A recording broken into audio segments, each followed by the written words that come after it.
Bien, seguimos el vídeo 2 de Lazarillo de Tormes, donde ya nos aproximábamos al desenlace y en la explicación, ¿no?, de este desenlace, porque podemos interpretarlo sencillamente con una lectura a un primer nivel, donde vemos que Lazarillo más o menos acaba bien, está casado, tiene un oficio, se gana la vida, puede, él dice, vestirse, calzarse, eso ya para él es mucho.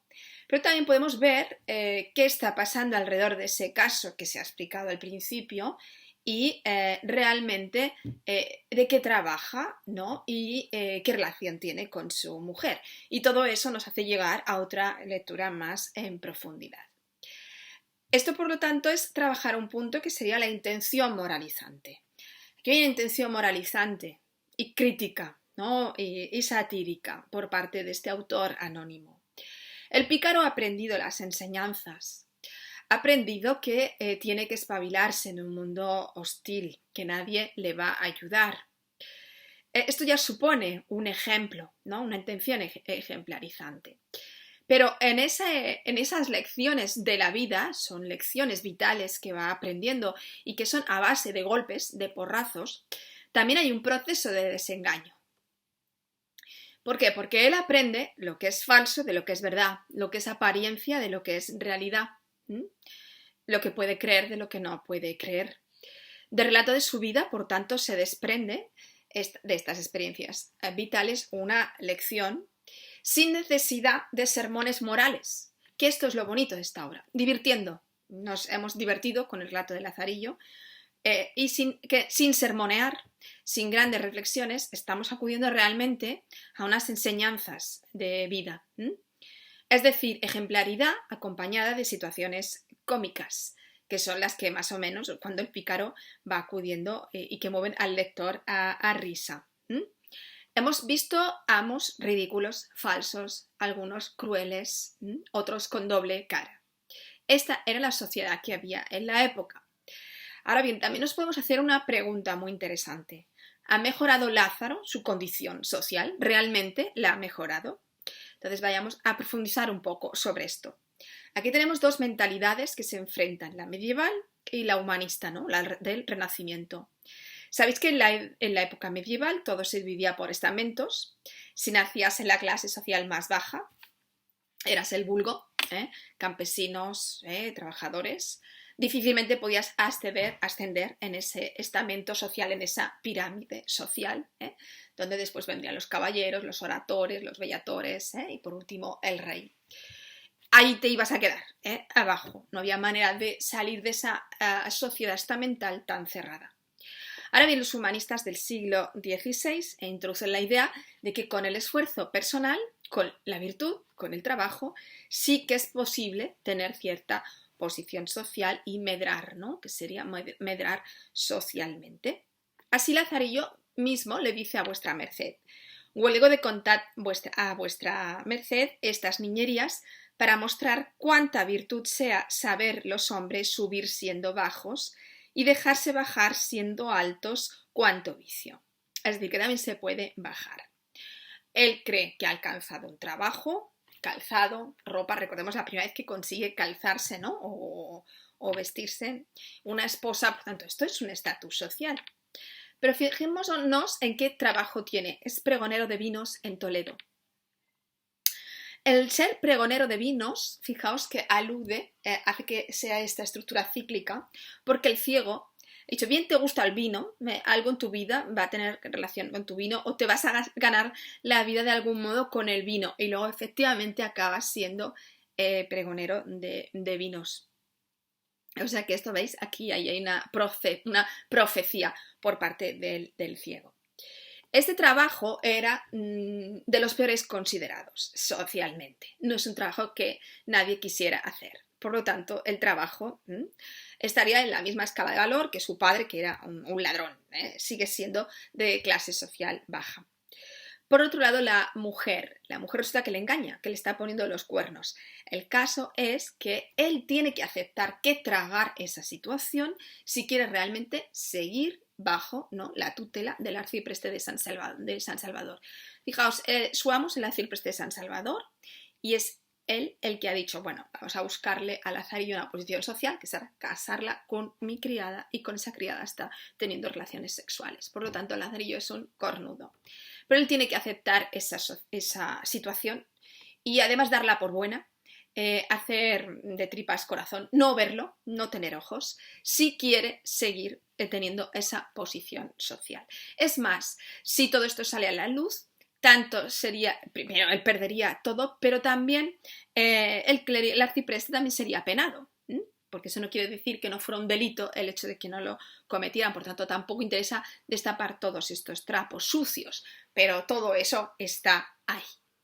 Entonces, fijaos, el deshonor lo crea la propia sociedad, porque es la propia sociedad quien ha llevado a Lazarillo a esta situación, además un clérigo de conducta indecorosa, cosa frecuente, además que lo pone como una frecuente, incluso frecuente que las criadas quedaran embarazadas y sufrían abortos.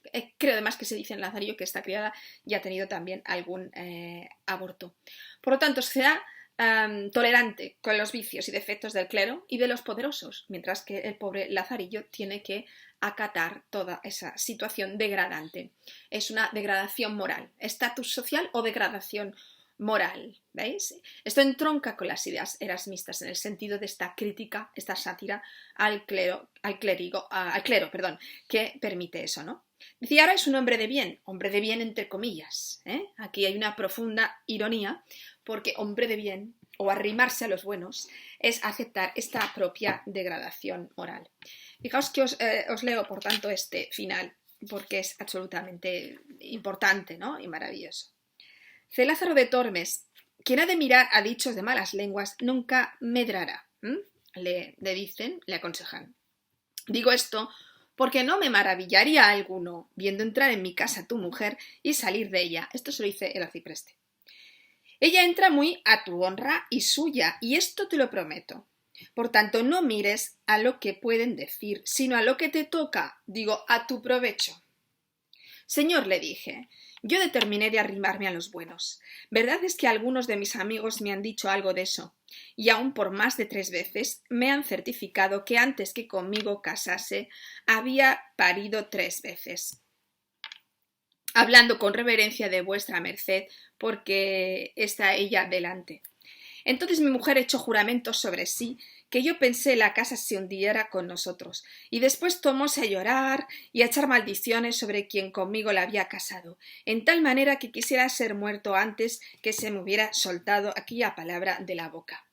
Mas yo de un cabo, y mi señor de otro, tanto le dijimos y otorgamos, que cesó su llanto, con juramento que le hice de nunca más en mi vida mentalle, nada de aquello, y que yo holgara y había por bien de que ella entrase y saliese de noche y de día, pues estaba bien seguro de su bondad. Y así quedamos todos 3 bien conformes. Hasta el día de hoy nunca nadie nos oyó sobre el caso. Antes, cuando alguno siento que quiere decir algo de ella, le atajo y le digo, mira, si sois mi amigo, no me digáis cosa con que me pese, que no tengo por mi amigo al que me hace pesar, mayormente si me quieren meter mal con mi mujer, que es la cosa del mundo que yo más quiero, y la amo más que a mí, y me hace Dios con ella 1000 mercedes, y más bien que yo merezco, que yo juraré sobre la hostia consagrada, que es tan buena mujer como vive dentro de las puertas de Toledo. Quien otra cosa me dijere, yo me mataré con él. De esta manera no me dicen nada, y yo tengo paz en mi casa. Esto fue el mismo año que nuestro victorioso emperador en esta insigne ciudad de Toledo entró y tuvo en ella cortes, y se hicieron grandes regocijos y fiestas, como vuestra merced habrá oído, pues en este tiempo estaba en mi prosperidad y en la cumbre de toda buena fortuna. Fijaos este final, en la cumbre de toda buena fortuna. Tremenda ironía aquí en esta buena fortuna. Él piensa de este modo porque evidentemente no puede pensar de otro modo, pero nosotros estamos viendo, ¿no?, soterradamente todo lo que hay ahí. Veis además cómo os he comentado, bueno, o sea, aquí lo de las Cortes de Toledo, lo del emperador, pero también fijaos cómo sale lo que os comentaba, que había tenido ya 3 abortos.